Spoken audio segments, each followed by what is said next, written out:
لیکن بات ایسی ہے کہ جو رسول اللہ نے نہیں کرنی. اگر یہ ہم پر جھوٹ بولتا، وہ کہہ رہے تھے کہ کبھی کہتے تھے بشر رسول نہیں ہو سکتا، تو اللہ نے رسول پاک کی زبان سے کہا ہوا قل ما كنت بدعا من الرسل، میں کوئی انوکھا تو رسول نہیں ہوں کہ جو پہلے کبھی نہیں آیا. جو تم کہہ رہے ہو بشر رسول نہیں ہو سکتا.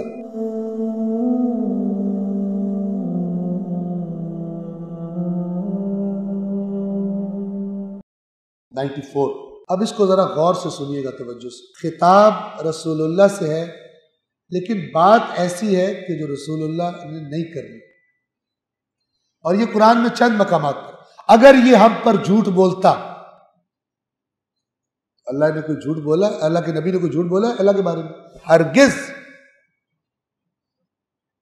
بلکہ خداوند عالم یہ بتانا چاہتا ہے کہ یہ کام مت کرنا، اگر میرا نبی بھی کرے گا تو یہ کر دوں گا، تو تم کیا ہو؟ یعنی بات کی ہیبت اور بڑھ جاتی ہے. توجہ فرما رہے ہیں کہ بندہ سوچتا ہے یعنی رسول بھی اگر یہ کرے تو یہ، تو پھر میں کیسے کر سکتا ہوں؟ مجھے کون چھڑائے گا؟ نہ کہ رسول پاک نے کوئی ایسا کام کیا. اسی طرح یہ آیت نمبر 94. بس یہ جو رسول سے خطاب کیا جاتا ہے اس قسم کی چیزوں میں یہ بات کی ہیبت اور زیادہ دلوں میں ڈالنے کے لیے ہوتا ہے، نہ کہ رسول نے یہ کام کرنا ہوتا. 94 فَإِن كُنْتَ فِي شَكٍّ مِّمَّا أَنزَلْنَا إِلَيْكَ، تو اگر آپ کو شک ہو اس کے بارے میں جو ہم نے آپ پر نازل کیا ہے، فَاسْأَلِ الَّذِينَ يَقْرَؤُونَ الْكِتَابَ مِن قَبْلِكَ.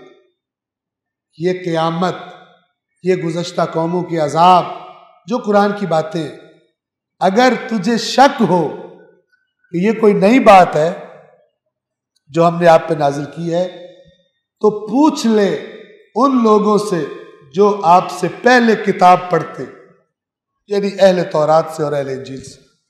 یہ کوئی نئی بات نہیں.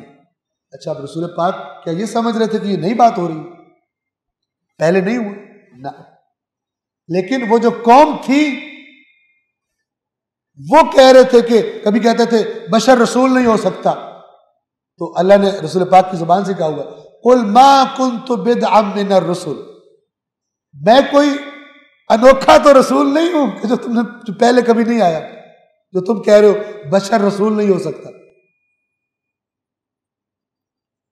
تو یہ بیک گراؤنڈ ہے کہ اگر شک ہے تو جو پہلے کتاب پڑھ رہے ہیں ان سے پوچھ لو ان کی کتابوں میں کیسی باتیں، تو تمہیں پتہ چلے گا کہ یہ قرآن کوئی اس اعتبار سے کوئی انوکھی الگ چیز نہیں.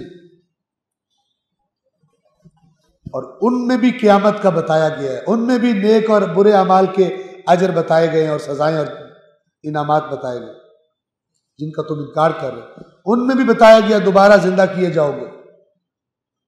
اس پر کیوں تعجب کر رہے؟ لقد جاءک الحق من ربک، بے شک تیرے پاس تیرے رب کی طرف سے حق آ گیا ہے. فلا تکونن من الممترین، پس ہرگز شک کرنے والوں میں سے نہ ہو جائے. تو انشاءاللہ واضح، جیسے رسول پاک سے خطاب کر کے کہا ہوا ہے. اب توجہ کریں، اگر تیرے والدین میں سے یا تیرے یا ان میں یا دونوں یا ایک کوئی بڑی عمر کو پہنچ جائے، ان کو اف تک نہ کہنا اے رسول. فلا تقل، ان کو تو اف نہ کہنا. اللہ کے رسول کے تو والدین تھے ہی نہیں جب یہ آیت اتری. اللہ کیوں کہہ رہے؟ یہ کہہ رہے کہ اگر رسول بھی جسارت کا، نعوذ باللہ کہ ایسا نہیں ہو سکتا، اگر رسول بھی جسارت کرے والدین کے سامنے، اللہ کہہ رہے مت کہنا. تم جتنے بھی پڑھے لکھے ہو جاؤ، جتنے بھی تم اپنے آپ کو دانش مند سمجھو، والدین کے سامنے کچھ نہیں بولو، اف نہیں کہنا. یہ مراد ہوتی. ورنہ فرض کر رسول اللہ کے والدین ہوتے اور وہ ان کے سامنے جسارت کر رہے ہوتے، جبکہ اللہ خود کہہ رہا ہے انک لعلی خلق عظیم. وہ تو جو پتھر مار رہے ہیں ان سے نہیں کوئی برا اخلاق کا مظاہرہ کرتے اپنے والدین سے کیسے کریں گے؟ پھر اللہ کیوں کہہ رہا ہے اف تک نہ کہنا ان کو؟ تو یہ بات اس نقطے کی طرف توجہ فرما لیں تاکہ قرآن کی باقی آیات میں بھی یہ چیز ذہن میں نہ آئے۔ صلوات پڑھیں محمد و آل محمد پر۔